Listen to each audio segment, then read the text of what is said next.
Assalamualaikum warahmatullahi wabarakatuh. Kami dari kelompok 8 akan menjelaskan materi teori graf 1 mata kuliah Matematika Diskrit dengan dosen pengampu Bapak Rino Septraneri MPD. Sebelumnya perkenalkan, saya Devi Rohmatin dengan nomor induk mahasiswa 1930206094. Assalamualaikum warahmatullahi wabarakatuh. Perkenalkan, saya Tiara Lestari dengan nomor induk mahasiswa 19302061. Assalamualaikum warahmatullahi wabarakatuh. Perkenalkan, nama saya Elvita Andika Febriani dengan NIM 1930206106.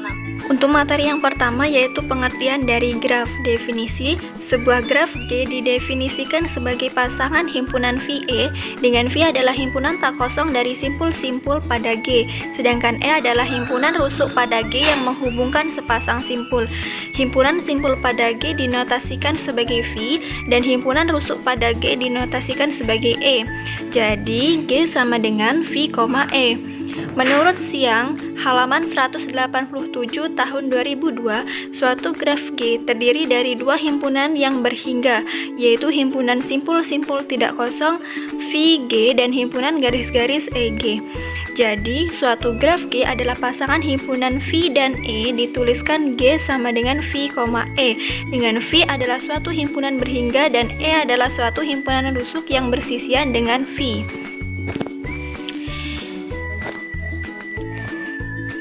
Kemudian berikut adalah beberapa istilah yang sering digunakan dalam teori graf. Yang pertama, gelang atau loop. Menurut Munir tahun 2005, suatu rusuk dikatakan gelang apabila ujung rusuknya berawal dan berakhir pada simpul yang sama. Yang kedua yaitu rusuk ganda atau multiple edge. Pada sebuah graf terdapat kemungkinan bahwa terdapat lebih dari satu rusuk yang bersisian dengan sepasang simpul. Rusuk tersebut dinamakan rusuk ganda. Yang ketiga yaitu bertetangga atau adjacent. Dua buah simpul pada graf tak berarah G dikatakan bertetangga bila keduanya terhubung langsung dengan sebuah rusuk.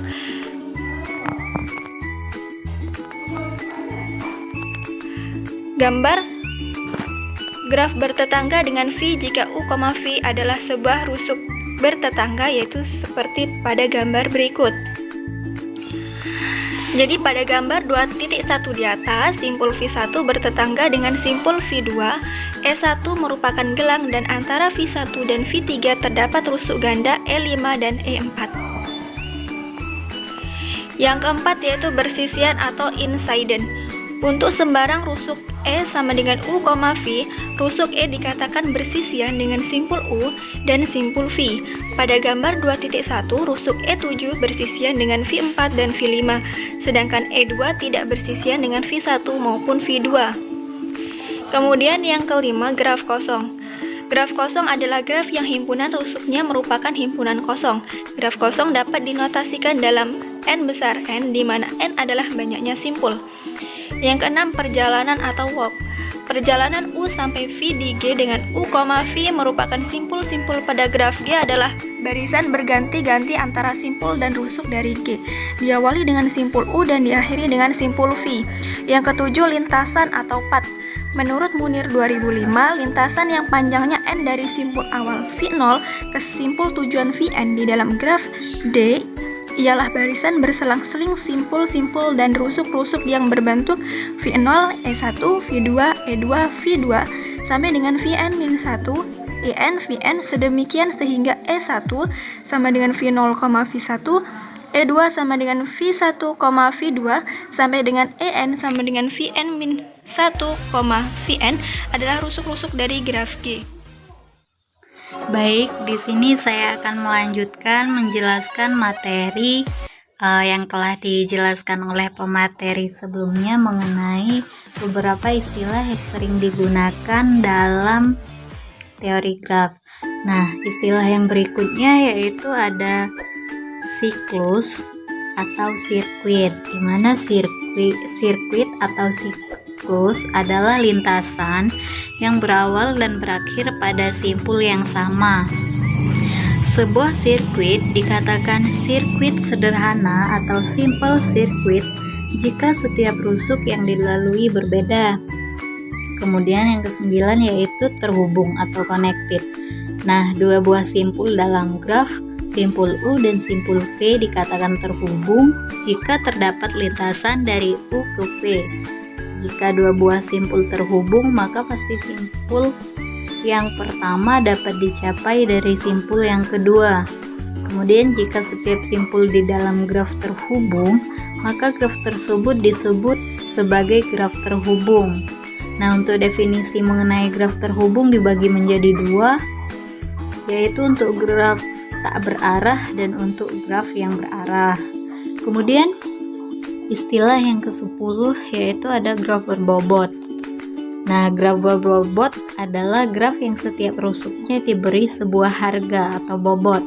Bobot pada tiap rusuk dapat berbeda-beda, tergantung pada masalah yang dimodelkan dengan graf. Bobot pada graf berbobot dapat menyatakan jarak antara dua buah kota, biaya perjalanan atau dua buah kota, ongkos produksi, dan lain sebagainya. Kemudian materi selanjutnya yaitu ada jenis-jenis graf. Jenis-jenis graf yang pertama yaitu graf sederhana atau simple graph. Graf sederhana adalah graf yang tidak mempunyai rusuk ganda atau gelang.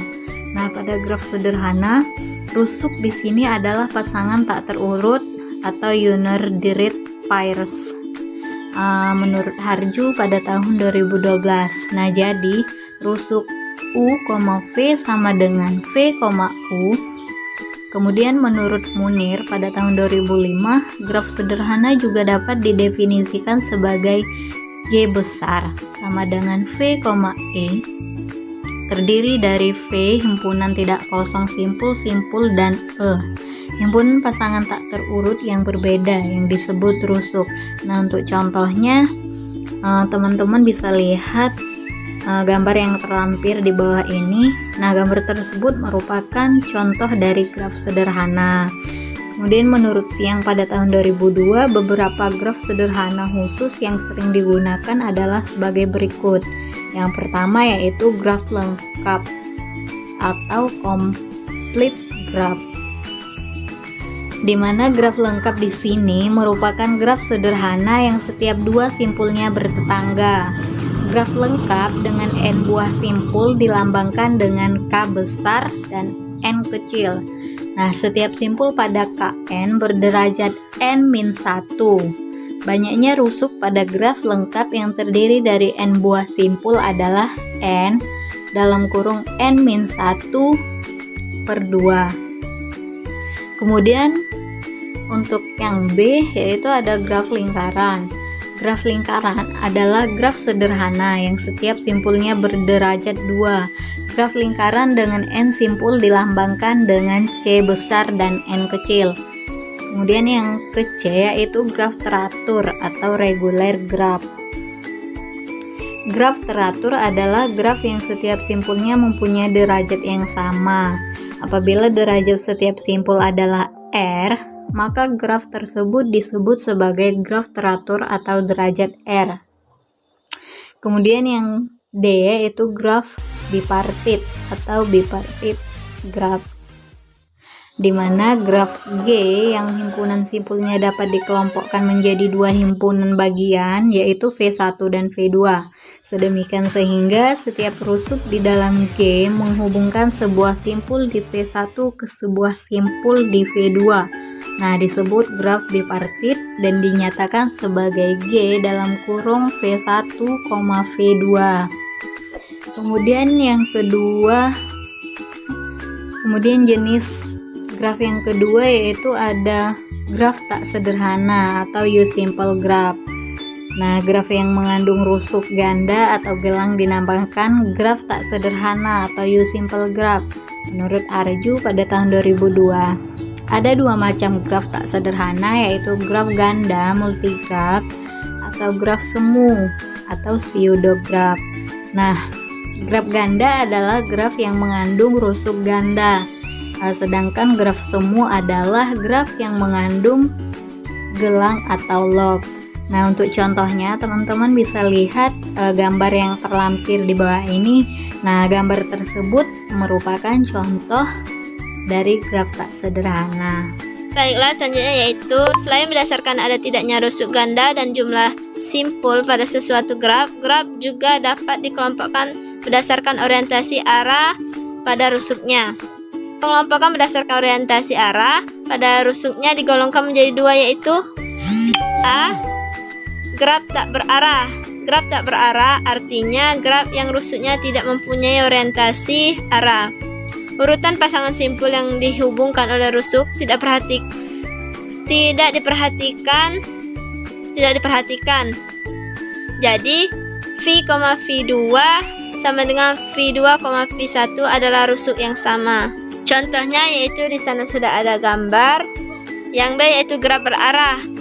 Graf berarah adalah graf yang setiap rusuknya memiliki orientasi arah. Rusuk pada graf berarah disebut busur ARC.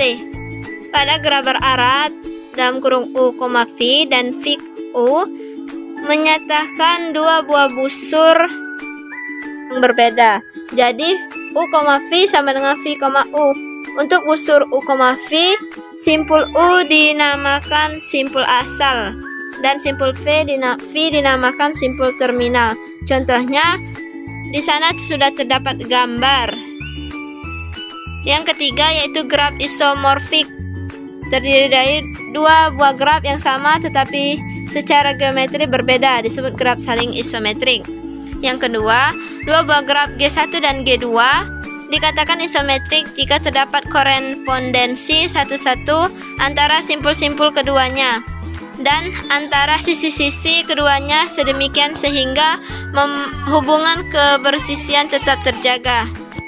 Yang ketiga adalah dengan kata lain, misalkan sisi E berisian dengan simpul U dan V di G1, maka sisi E yang berkoresponden di G2 harus berisian dengan simpul U dan V yang di G2. Dua buah graf yang isomorfik adalah graf yang sama, kecuali penanaman simpul dan sisi-sisinya saja yang berbeda. Ini benar karena di sana sudah terdapat contoh ada yang matriks, ada juga, dan yang terakhir adalah dua buah graf isometrik B, tiga buah graf isomorfik. Dari definisi graf isomorfik, maka dapat ditentukan bahwa dua buah graf isomorfik memenuhi ketiga syarat berikut, yaitu 1. Mempunyai jumlah simpul yang sama. 2. Mempunyai jumlah sisi yang sama. 3. Mempunyai kesenjumlahan simpul yang sama berderajat tertentu. Namun ketiga syarat tersebut ternyata belum cukup menjamin, maka pemeriksaan secara visual juga perlu dilakukan. Terima kasih. Assalamualaikum warahmatullahi wabarakatuh. Kemudian contoh penerapan graf. Graf dipakai di berbagai disiplin ilmu maupun dalam kehidupan sehari-hari. Berikut ini berbagai contoh penerapan graf. Yang pertama, rangkaian listrik. Yang kedua, isomer kimia. Yang ketiga, transaksi konkuren pada basis data terpusat. Yang keempat, pengujian program. Yang kelima, terapan graf di dalam teori otomata. Dan yang terakhir yaitu turnamen round robin. Baik teman-teman, itulah tadi penjelasan dari kelompok kami. Mohon maaf jika ada kekurangan. Kepada Allah kami mohon ampun. Kami akhiri. Wassalamualaikum warahmatullahi wabarakatuh.